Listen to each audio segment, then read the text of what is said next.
Hello everybody, good day to you. How are you and welcome back. Glad you were here. I know that I'm glad to be here.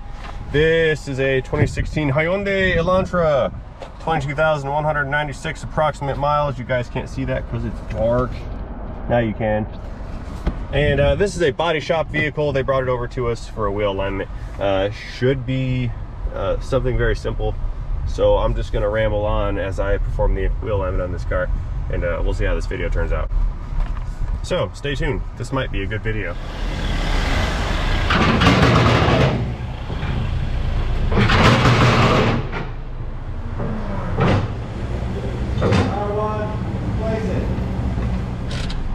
Neutral, powering down.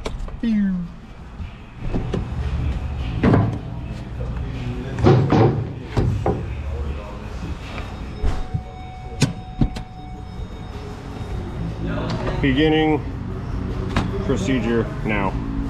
Hyundai. What did I say? Elantra? Yep, sure did. 16, that one. Sedan.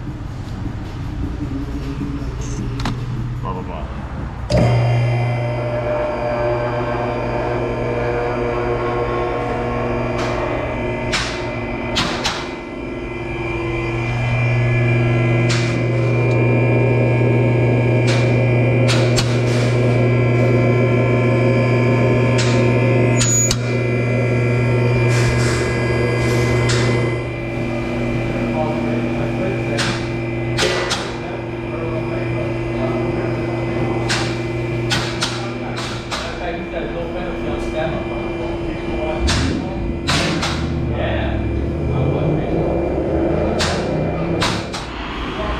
Safety. Okay, let's toss the heads on the wheels real quick and start taking our measurements.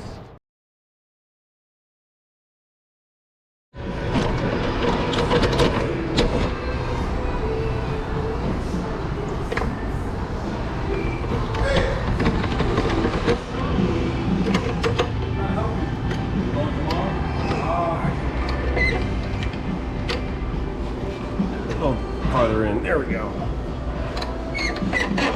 Not too tight, but tight like a tiger. One more.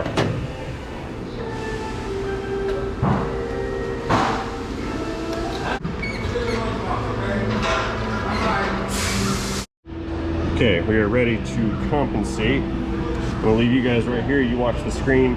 When I roll the car back, these arrows are gonna move down into the green area, and it's gonna take a photograph of the position of the sensors.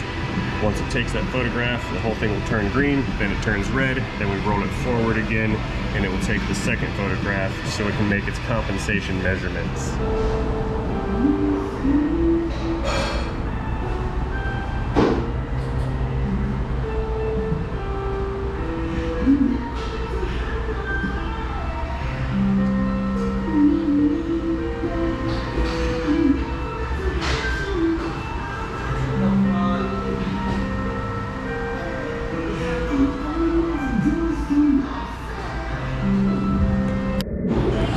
All right, now we're gonna pull the pins out of these turn plates. It's basically a metal plate with a metal plate with a bunch of bearings in the middle to support the weight. That allows adjustment of the front tires without any friction. Clever. And if we don't pull the pins out of the plates, then it messes up our measurements. And that would be bad. Okay, the machine is now ready to measure a caster measurement. That's not a live measurement, it's a calculated measurement. So what we need to do is hop in, install the brake pedal depressor, that way the wheels can't rotate forward or back, and then we're going to turn the steering wheel left, it'll take a measurement. We turn the steering wheel to the right, it'll take a measurement. We center the steering wheel, it'll take a measurement, and then it will pull up our screen of all four wheels and what their position is. So we need the brake depressor.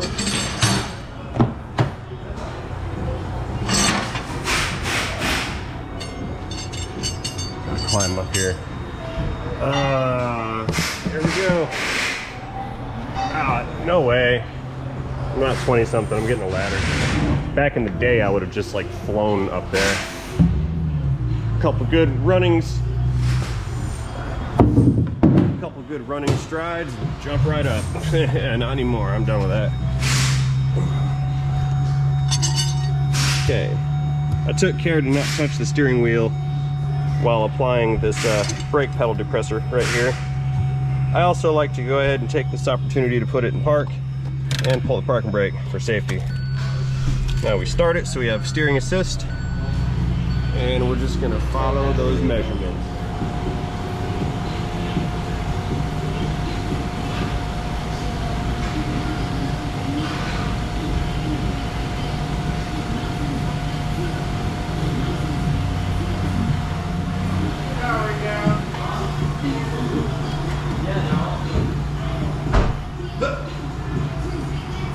Oh, what do we got going on here? I see some red action. Uh-oh. Something is bent. Yeah, camber is leaning in. Okay, so a very clear indicator that there is in fact a bend is we have this negative camber right here, and if I am not mistaken, I believe that that is non-adjustable, which indicates there is some kind of a bend.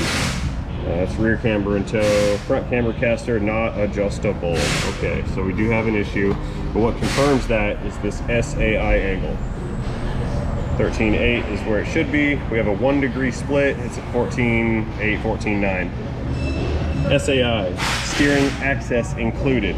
What that is the angle between the pivot points on the steering knuckle. So if you have a pivot point at the upper ball joint, a pivot point at the lower ball joint, what SAI is the measurement in degrees of the, 14.9 degrees. It's the measurement of degrees of the steering pivot line when viewed from the front of the car. Having said that, a simple toe adjustment, a simple front toe adjustment is not going to complete what they want. I believe this vehicle has a pull, so we're gonna have to address this camber, whatever is causing that to be bent.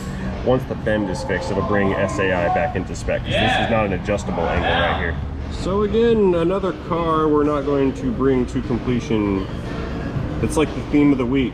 Check things out, do nothing. I do need to print this because we need to send that over to the body shop guys so we can tell them you have some bent stuff to deal with. Ask them if they want us to fix the bent stuff or if they want to fix it themselves. More than likely, what is bent is the steering knuckle. More than likely, without any visual indicators. Again, phone's blowing up. Without any visual indicators, the steering knuckle is always what's going to take the brunt of any kind of a hit. Once that's been bent, then you move on to kind of things kind of like struts and possibly even lower control arms. But at this point, I would simply just recommend starting with replacing that steering knuckle and then putting it back on this machine to see what the angle is and where it ends up after that component replacement. Okay, so let's go ahead and print this out so they can have the information that they need, and then maybe this will be to be continued, maybe it won't. We'll see how this plays out. All right, my discovery has been meticulously documented and forwarded to the appropriate individuals. That being said, no more further action will be required at this time. So I'm just gonna go ahead and knock this thing out. Get it out of here. Perhaps tomorrow I can change the steering knuckle on it, and we can just make this a part 2. Whoa, air hose. If not, I'll find something else to do. Seriously. All right, last one. Going. Time. Okay, considering the next guy, let's go ahead and exit out of this. Goodbye. All done. Shutting down. Operation complete.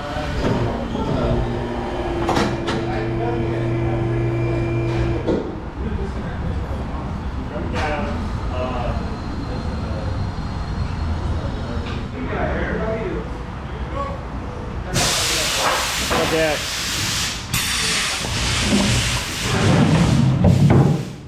Goal! I'll take that back, thank you.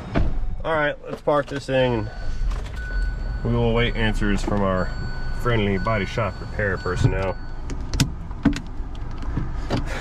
So, all right, so that looks like there's 2 themes of the week. One is me asking you to subscribe to my channel if you have not already done so. Like I mentioned a few videos ago, that's a social experiment that I'm running right now. I want to see what happens if I actually ask people to do it. So if you have not done so and you wish to participate in my social experiment, please scroll down ever so slightly and happy tap that subscribe button.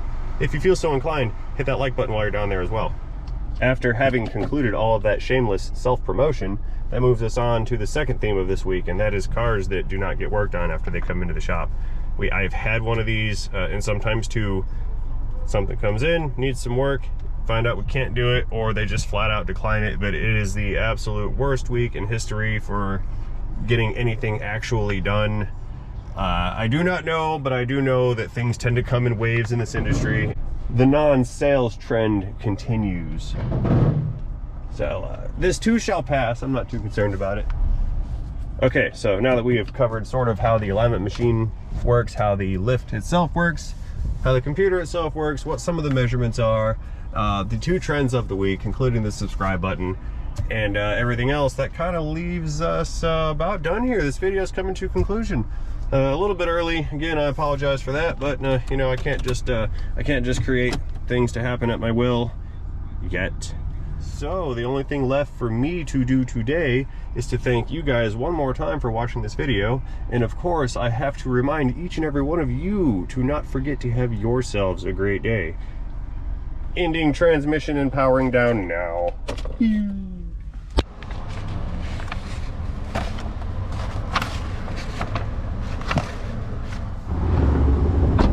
Goodbye, Hyundai keys.